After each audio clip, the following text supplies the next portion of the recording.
Everybody, my name is Robbie Pfandl, and I am a psychotherapist working in Bern, Switzerland. I was asked by Floyd Pönitz to give you a presentation on sexual abuse. I am a kinship ally and a third-generation Seventh-day Adventist. Sexual abuse is a delicate topic, but we need to talk about it.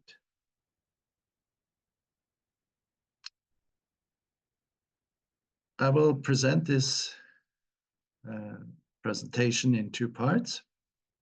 In part one, we will be looking at the definition of sexual abuse, the psychological and physical consequences of sexual abuse, and I will give a short introduction to the topic of trauma. What is the definition of sexual abuse according to the World Health Organization? They define it as when children are involved in sexual activities that they do not fully understand or to which they cannot give informed consent, as well as the child is not ready due to his or her development and therefore cannot give consent, and that violates laws and social taboos. How do we define sexual abuse in psychotherapy? It's also considered to be sexual violence, sexual exploitation, and sexual assault. It refers to sexual acts that are not consensual. Both perpetrators and victims can be minors or adults. There's often a relationship of dependency between the perpetrator and the victim, and the gender of the victim and perpetrator is irrelevant. What are the contexts of sexual abuse? According to research, 60 to 90% of those affected know the perpetrators from their family or social environment, and only a minority are abused by strangers. What are the psychological consequences of sexual abuse? In short term, a couple of hours or a few days after the abuse, the people develop fears and anxieties. The affected develop frightfulness. They tend to withdraw. A sense of hyperactivity is developed, and they are strongly irritable. In medium to long term, they can develop post-traumatic stress disorders, anxiety and obsessive compulsive disorders, depressive disorders, emotionally unstable personality disorders, such as borderline or impulsive type. They can develop suicidal tendencies, substance abuse, eating disorders, feelings of inferiority, and mostly feelings of shame and guilt. What are the physical consequences of sexual abuse?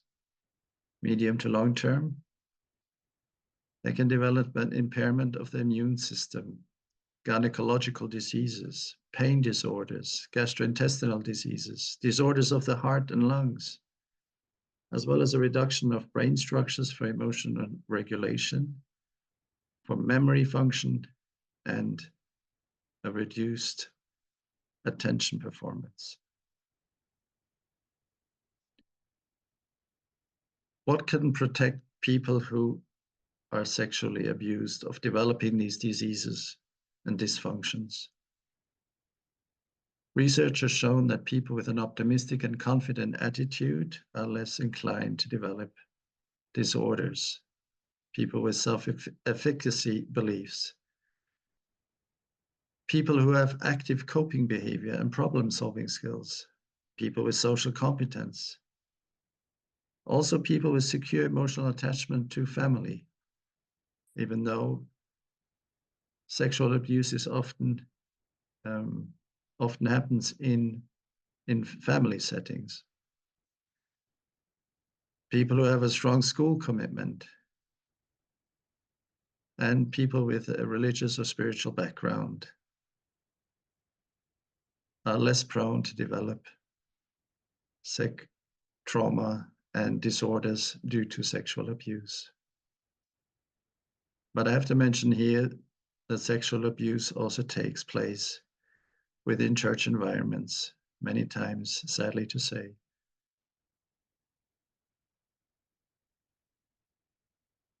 We now come to the definition of trauma. According to the World Health Organization, it is a short or long-lasting event or occurrence of extraordinary threat with catastrophic dimensions. The World Health Organization defines two types of trauma. Trauma 1 is a trauma that is unique and limited, for instance, an accident, a violent crime, or a natural disaster. Type 2 trauma are the traumas that I get to see more often in the therapy sessions. They are traumas that have a longer period and repeated occurrence, such as repeated physical or sexual violence, torture, hostage taking, and war experiences. What are the typical reactions to trauma? They are an unwanted re-experiencing, tendency to avoidance, a change in thoughts and feelings, and a tendency to overexcitement. What do we understand by unwanted reliving of trauma? It is the unwanted memories or nightmares or flashbacks or strong feelings or body reactions when remembering the trauma. Body reactions can be sweating, shortness of breath, dizziness, nausea, and so on. What we need to remember is triggers for reliving and do not necessarily have to be the same things and have similar meaning to the things perceived in the trauma. Similar sensory impressions such as colors, sounds, and smells can also trigger re-experiencing. What do people do or avoid when they've been sexually abused? They try to avoid the thoughts about the abuse, the feelings, the physical sensations. They try to avoid conversations about the situation.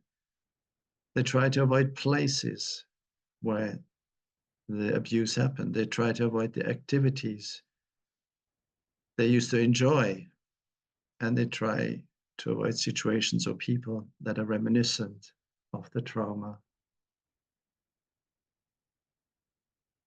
People who are traumatized or have experienced sexual abuse change in thoughts and feelings. They have an inability to have positive feelings. They feel alienated from other people. They have changes in view of self, other people, or the world. They suffer persistently from negative feelings. They suffer from a loss of interest in activities they used to enjoy. They have feelings of powerlessness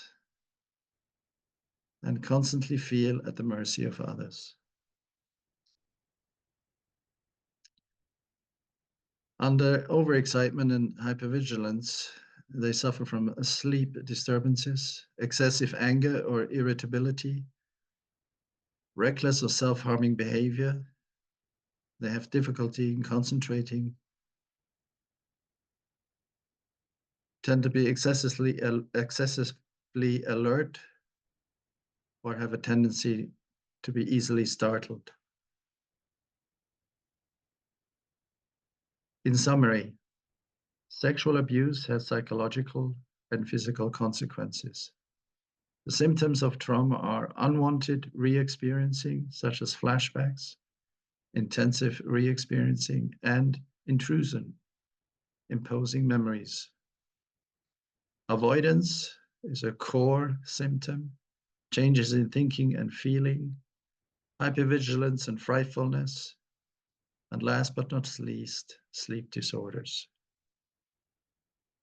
Two books I can recommend on trauma and sexual abuse are one book by Bessel van der Kolk, The Body Keeps the Score, Brain, Mind, and Body in the Healing of Trauma, or the book by Gabor Mate and Daniel Mate, his son, The Myth of the Normal, Trauma, Illness, and Healing in a Toxic Culture.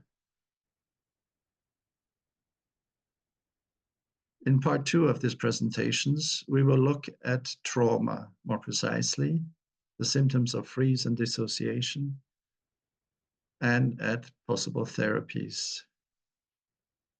Thank you for listening and watching, and I thank you for your attention.